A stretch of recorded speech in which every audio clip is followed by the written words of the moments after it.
Willkommen zurück, liebe Freunde. Rita füttert gerade das Baby, deswegen habe ich mir gedacht, ich schnapp mir mal die Kamera und zeige euch unser neuestes Upgrade in Bezug auf die Sortierkästen. Wir haben in letzter Zeit einige dieser Sortierkästen, die ihr hier auf der rechten Seite seht, bei Hofer oder wie er bei euch in Deutschland heißt, Aldi gekauft.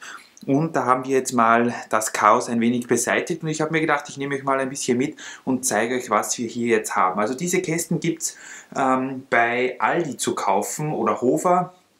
Zweimal im Jahr gibt es die kosten, ich glaube, 9 Euro und die sind sehr praktisch. Also ich kann euch die nur empfehlen. Toll für allerhand Kleinkram, für die kleinen Lego-Teile. Diese hier beispielsweise, die wir schon länger haben, die sind vom Action-Markt. Die kosten auch 9 Euro. Die sind so eine Art Notlösung. Da merkt man, dass der Kunststoff um einiges weicher ist. Das ist alles ein bisschen wabbelig und filigran. Also wenn ihr die Gelegenheit habt, dann kauft auf jeden Fall diese hier. Ich glaube, bei Lidl gibt es auch immer wieder ähnliche. Die können wir euch auf jeden Fall wärmstens ans Herz legen. Wir haben jetzt, es war nämlich so, wir hatten mehrere große Amazon-Kartons, wo thematisch Steine zusammengetragen wurden, die öfter zusammen gebraucht werden. Jetzt haben wir das allerdings in solche Sortierkästen reingegeben, weil das so einfach viel übersichtlicher ist. Ich habe auch schon gemerkt, Rita hat heute schon Teile hier rausgenommen, wo sie wahrscheinlich gar nicht gewusst hat, dass wir die haben. Also hier zum Beispiel im ersten sind allerhand, man sieht das ja sogar von außen recht schön, Blumen, Begrünung und so weiter. Also da ist wirklich, da bleibt kein Wunsch offen sozusagen. Hier auch für Bäume, oder Palmen besser gesagt, die Baumstämme. Dann haben wir hier auch, die eignen sich zwar weniger für das Bauen von Bäumen, aber so als Notlösung haben wir die mal gekauft, weil wir keine anderen gefunden haben. Dann sind hier unsere beliebten Maiskolben, Palmenblätter, jede Menge natürlich auch, die dürfen nicht fehlen. Die guten alten, die leider heutzutage viel zu teuer geworden sind. Dann noch ein paar neuere Palmenblätter seht ihr hier. Diese Blätter nehmen wir auch sehr gerne, da möchten wir jetzt mal Bäume bauen damit, aber da braucht man so immens viel. Wir haben zwar 1, 2, 3, 4 Laden davon gefüllt, aber trotzdem sind da wahrscheinlich die gleich weg. Dann hier Tiere, die wird sich Rita wahrscheinlich nehmen, weil sie hat auch Tiere in ihrer Minifigurensammlung. Ich habe die jetzt mal trotzdem genommen für mich, weil die waren da in dieser Kiste drin. Und dann noch ein bisschen was für den Untergrund in Braun und auch in Grün. Fahrräder sind auch hier, übrigens, die kann man immer brauchen.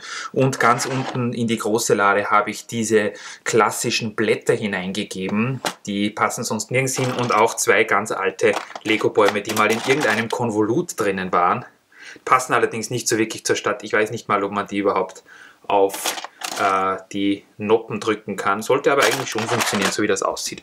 Dann geht es weiter. Also diese Kästen kann man übrigens auch toll stapeln und dann natürlich auch ineinander sortieren. Im nächsten Kasten sind allerhand Fliesen drinnen. Wir brauchen ja immer extrem viele Fliesen für unsere Gehsteige, für die Stadtplätze, alles mögliche. Hier fängt es an mit hellgrau, dann geht es weiter mit dunkelgrau. Jumper Plates, 1x8er, dann in weiß, dasselbe nochmal, da habe ich unabsichtlich mal bei einer Pick-a-Brick-Bestellung statt hellgrau-weiß erwischt und jetzt haben wir so viele weiße Fliesen und wissen nicht, wohin damit. Hier sind noch ein paar separate. Dann hellblau, die sind uns übrig geblieben beim Einkaufszentrum, auch jede Menge. Dunkelgrün, Jumperplates in rot und grün, solche, ich weiß gar nicht, wie man die nennt, 1x4er, wo 2 Noppen nur drauf sind, die nehmen ja auch sehr gerne für die Gehsteige oder so, da kann man dann eine Figur draufsetzen. Straßenlaternen im klassischen Sinn, ihr seht schon, hier hat sich was verhakt. Passend dazu die oberen, diese Schirme und die durchsichtigen Köpfe. Dann hier für neuere Straßenlaternen allerhand Equipment. Die Steine braucht man, damit man so moderne Lego-Straßenlaternen bauen kann. Oh, noch Platz, da kann ich direkt noch was einfüllen. Ganz unten sind noch unsere Lieblingssteine, die einmal, oder was heißt unsere, eigentlich nur meine, 1x2er in Dark Bluish Grey.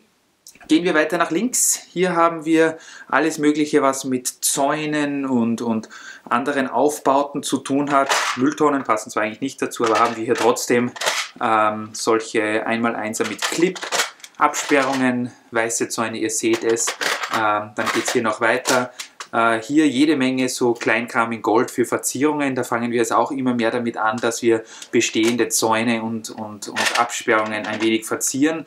Dann hier diese Logteile, glaube ich, nennt man die, diese 1x2 und 1x4er in etwas spezielleren Farben, wo wir nicht so viele haben. 1x1 rund in Gold, geht fast nicht mehr auf. Manchmal verhaken sich die ein bisschen, die Teile, dann bekommt man sie schlecht raus. Dann hier diese wunderbaren Teile, die haben wir von einem Lego Store, wo so eine ja, gezwirbelte Verzierung drauf ist. Ich weiß nicht, ob ihr das sehen könnt. In Gold. Da haben wir relativ viele. Dann kommen die Logsteine in Braun, Reddish Brown. Die brauchen wir wahrscheinlich demnächst, weil wir ja den Zoo noch erweitern wollen. Mauersteine in Medium Nougat 1, 2, dasselbe in Dark Tan. Dann Tan und Reddish Brown nochmal diese Logsteine. Nochmal Mauersteine, Dark Tan. Hier wiederholt es sich, weil wir da relativ viele davon haben. Dann noch hier nochmal in, ich glaube das ist Dark Orange, wenn mich nicht alles täuscht. Hier auch dasselbe, hier auch dasselbe, hier auch dasselbe. Und hier unten, hier rechts ist der extra Platz. Hier unten haben wir die klassischen Zäune drinnen in Schwarz und in Hellgrau. Die könnt ihr euch ganz günstig in der Legoland im Fabrikshop kaufen, wenn ihr wollt. Die sind sehr teuer normalerweise, aber die gibt es dort, weil die ja nach Gewicht verkauft werden, eigentlich relativ günstig. Dann schauen wir weiter. Was haben wir hier noch? Wir haben hier noch einen ganzen Kasten voll mit Landschaftsgestaltung. Das ist auch in einer Kiste zusammen gewesen. Das braucht man sehr oft, wenn man irgendwo einen Berg baut oder dergleichen. Hier wiederholen sich die Teile manchmal. Die haben wir zum Beispiel ganz günstig bekommen. Das sind diese 2x2, Entschuldigung, mit diesem Pin. Ich glaube, um weniger als 1 Cent irgendwo mal. Die kann man irgendwo reinbauen als Stütze. Dann sieht man den Pin nämlich nicht. Hier ist auch noch jede Menge Platz. Da sehe ich gerade, dass ich noch was einräumen kann. Das ist alles für, weiß ich nicht, wenn man irgendwas in einer Landschaft irgendwas gestalten möchte, irgendeinen Boden, irgendeine Wiese zum Beispiel. Das sieht ganz toll aus, wenn die Wiese nicht ganz eben ist, sondern wenn dann hier ein bisschen Verzierungen drin sind. Und das Problem war, die Steine hatten wir alle, aber die waren alle in Kisten und in den Kisten waren, hier zum Beispiel für den Strand, in diesen Kisten waren überall so Druckverschlussbeutel und man hat sich da nicht ausgekannt. Es waren auch schon hunderte Steine, die irgendwie einzeln in diesen Kisten rumgelegen sind, weil natürlich diese Druckverschlussbeutel immer wieder mal aufgehen und weil das alles nicht zusammenhält. Jetzt war das eine wirkliche Katastrophe. Hier zum Beispiel auch diese hohen Slopes, die man ja sehr dringend braucht, wenn man einen Berg baut zum Beispiel. Rita möchte ja, dass wir mit der Stadt, oder auch ihr, dass wir mit der Stadt wieder mal in die Höhe gehen. Irgendwo wird sich das sicher mal machen lassen. Hier grün zum Beispiel auch. Jede Menge in Braun. Also wie gesagt, da könnten wir das ein oder andere Gebiet unserer Stadt noch immens aufwerten. Und ich sage nochmal, wir hatten diese Steine schon die ganze Zeit, aber irgendwie waren sie ja für uns unauffindbar, weil sie da in diesen Kisten drinnen waren. Hier sind dann noch normale Steine, einmal was auch immer und zweimal was auch immer, die wir dann auch verwenden werden für irgendwelche Konstruktionen. Das sind eher teurere Farben, deswegen haben wir die extra hier hineingegeben. Und dann haben wir noch einen ganzen Kasten, der leer ist. Das heißt, da können wir auch noch was hineinbauen, aber wir haben ja jede Menge Steine sonst noch. Ich zeige euch noch, was wir sonst noch so da haben. Ein paar von euch haben ja immer wieder gefragt, wie wir unsere Teile sortieren. Wir haben momentan mehrere Systeme gleichzeitig am Start. Auf jeden Fall sortieren wir nach Teileart. Das bedeutet, dass hier immer mehr oder weniger eine Teileart pro Lade ist oder 2 oder 3, je nachdem wie viele Steine es halt sind, die es von einer Teileart gibt bei uns. Und das Problem ist, wir haben ja natürlich eine sehr große Fluktuation bei den Teilen. Es gibt zwar Ladenhüter, die haben wir schon ja, jahrelang in diesem Laden drin, aber es gibt andererseits auch Teile, die kaufen wir, geben wir hinein und am selben Tag sind die wieder weg. Und deswegen ist es sehr schwierig, hier eine Sammlungsorganisationsstruktur zu finden, die auf längere Zeit funktioniert. Es ist meistens so, ihr seht es wahrscheinlich schon, dass manche Laden extrem voll sind. Also das sind so voll, dass man die teilweise gar nicht mehr aufbekommt. Diese zum Beispiel hakt komplett, da hat sich wieder irgendwas verdreht drinnen. Verzeihung, aber das liegt einfach daran, dass so viele Teile hineinkommen, hinausgehen und jetzt ist mir kurz die Stimme weggeblieben. Bei dieser Anzahl von Teilen ist das aber auch kein Wunder. Das liegt einfach daran, dass so viele Teile reingehen, rauskommen und ich kann nicht jedes Mal oder wir können nicht jedes Mal, wenn wir ein paar neue Steine bekommen, hier alles umräumen. Jetzt ist es zum Teil so, dass die Laden schon relativ voll sind. Aber auf der anderen Seite ist das auch irgendwie dann lustig, wenn man sich hier was raussucht und dann bekommt man die Lade im ersten Moment nicht auf. Teilweise auch doppelt natürlich, Paneele. Hier speziellere Teile haben wir, glaube ich, noch nie verbaut. Fenster, diese etwas höheren. Und ich bin auch immer wieder versucht, hier ein bisschen ein System auch hier reinzubringen in diese Kästen, aber es ist mir bis jetzt noch nicht gelungen, die irgendwie thematisch zu sortieren, jedenfalls in ihrer vollen Gänze. Hier haben wir die Inverted Slopes, zum Beispiel hier die normalen, aber sonst ist das relativ ein großes Durcheinander. Auch weil natürlich zum Beispiel in letzter Zeit Rita die ganzen Minifiguren hier rausgenommen hat. Hier sind nur mehr alte Reminiszenzen davon, Teile, die sie nicht gebraucht hat, warum auch immer. Müsste sie mal fragen, warum sie zum Beispiel diese Helme hier noch gar nicht hinübergebaut hat in ihre andere Teilesammlung. Auch hier sind noch so Utensilien und so weiter. Aber ja, das ist halt alles immer relativ viel. Das hier ist ein ganz altes Steinekonvolut von uns oder eine Steinesammlung.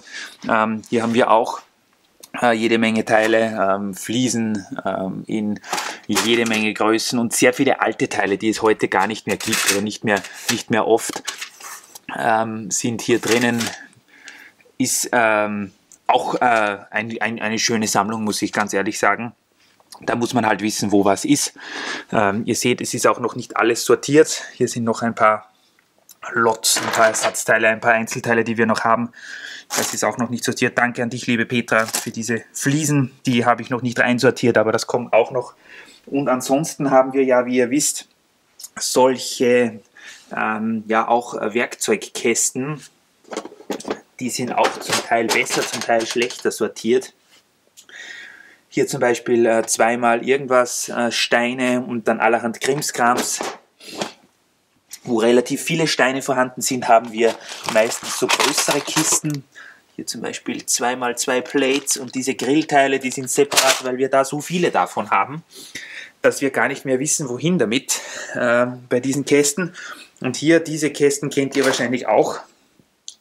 Die sind auch thematisch geordnet. Das heißt, hier haben wir zum Beispiel zweierbreite Plates drinnen, die waren mal sortiert. Da haben wir mal angefangen mit 4er, 6er, 8er und so weiter. Ihr seht, was da passiert, wenn da gebaut wird, und das jedes Mal zu sortieren ist einfach zu viel Arbeit. Hier auch allerhand Krimskrams, was sonst irgendwie nirgends reinpasst, aber das ist eigentlich noch ganz schön sortiert. Das sind halt eher Teile, die man selten braucht für irgendwas, aber die überall dabei sind.